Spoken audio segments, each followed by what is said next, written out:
It was the summer before my first year as a student athlete. I was getting ready for college schedules, early practices, traveling around the country. I grew up kind of disciplined. School, basketball, church. That was it. So this summer I wanted to feel something before I left. I wanted one last stretch where I wasn't on anybody's schedule but mine. That summer I met a woman. Well, not met exactly. We just happened to be in the same place at the same time. My friend invited me to a kickback at her auntie's house on the west side of Chicago. Nothing big, just a reason to be outside, eat some food, listen to some music, maybe play some spades. It was about 6 p.m., and the sun was starting to go down, but it was still light out, still hot. You know that summertime shy hot, where it's nice out, and it makes you want to put on a fit and go outside real quick? I had on a fresh pair of ones, a crispy white tee, and some black shorts with the crease in them. And I used to wear my hair in those Spreewell braids back then, a design in the front, hanging in the back. I thought I was fly. I walked in through the back door and stood in the kitchen to make me a plate. My friend's auntie was over the stove and a few of her older cousins playing dominoes at the table. And that's when I saw her. Long, skinny braids going all the way down her back. Smooth brown skin. It was like seeing Nia Long in that record store for the first time in Love Jones. There was just this presence about her, this quiet confidence. She was glowing. I looked her up and down. She was shorter than me. I'm 6 foot, so she had to be about 5'6", 5'7". But I swear when she glanced over and noticed me, it was like we were eye to eye. She was solid. Not thick, but solid. Like a handful. She had these soft curves to her. I noticed because she had on shorts and her legs was glistening. I remember thinking, damn, she looks soft as hell. The crop top and the sandals that wrap around your legs made me like her swag even more. I smirked. She cute, I said in my head. She wasn't planning on staying. She said it more than once, actually. Told her auntie she was just waiting to get these boxes to her car. She looked around the room and noticed me again. I heard her ask her auntie, "Who are all these people you got over here?" Her auntie laughed and said, "Who, E? That's your little cousin's friend." I said hi. Didn't want to act like I ain't hear my name. She said hi back. Quick, like she didn't want conversation.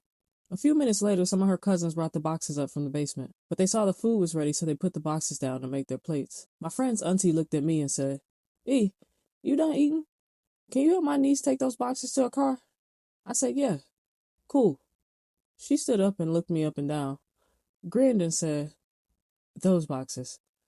I got this one." And we walked out the front door. The sun was almost down. We could hear Fat Joe's lean back coming from the backyard. Her car was parked a little down the block, so we started walking. I didn't say much at first. Didn't know what to say. So I just said, "These boxes are heavy." She laughed and said, "Yeah, I'm throwing my friend a baby shower. Most of the stuff I need is in there." I said, "Well, these are some heavy decorations." She smiled. I said, You Clay's cousin?" She said, "Yes." I said, "I never seen you before." She looked at me and said, "Yeah, that's on purpose. I don't usually hang with my cousin's friends." I laughed. "Yeah, I get that." By this time, we reached the car. She opened the trunk. She had to walk past me to do it. But that's when I smelt it. Her perfume. I don't even know what it was, but my whole body reacted. Everything slowed down. I said, "Damn, you smell good as hell." She said, "Thank you," and just stood there, hand on the trunk, watching me put the boxes in, one by one. I remember going slow on purpose. When I put the last one in, I said, "Well, it was nice to meet you. You probably won't see me again for a little while." She smirked and said, "Why, were the boxes that heavy?" I laughed and said, "Nah, nah, I leave for school in a few weeks." And she just looked at me long enough to make it uncomfortable, long enough to make it feel like something shifted. And then she said, "Oh, really? What school?" I told her, "Western." She said, "That ain't that far. A quick little drive." I said, "You been there?" She said, "Yeah, for a homecoming or two, a while ago." I said, "So you could tell me about the campus." She paused and said, "How old are you?" I said, 18, about to be 19. She said, "Hmm." I said, "How old are you?" She smiled and said, 23, about to be 24. I laughed and said, "I see what you did there. But you should still tell me how the party scene is."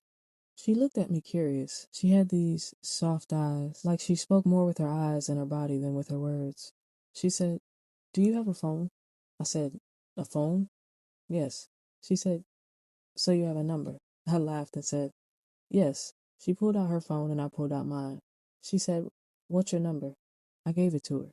I looked at my phone and said, What's yours? She laughed and said, maybe you'll find out. Then she got in the car and closed the door. I could still smell her perfume. She looked at me through the window of the driver's seat, smiled and said, thanks, youngin, for your help. I said, youngin? Ain't nothing young about me. She said, I'm sure. And then she pulled off. I just stood there. It was dark by now, but I watched her car all the way to the stop sign at the end of the block. Watched it turn. Watched it disappear. I walked back inside. I could hear her cousins yelling over the dominoes game. My friend was standing in the kitchen like, damn, dude, I was looking for you. You disappeared. Before I could explain, I got pulled into a spades game. I sat there for hours going through the motions, but my mind was still by that car, still smelling her perfume, still hearing the way she said, I'm sure, like she already knew something I didn't. The night ended and I drove home. It was maybe 1 or 2 in the morning. I pulled into my driveway and checked my phone. One new message. Hey, youngin'.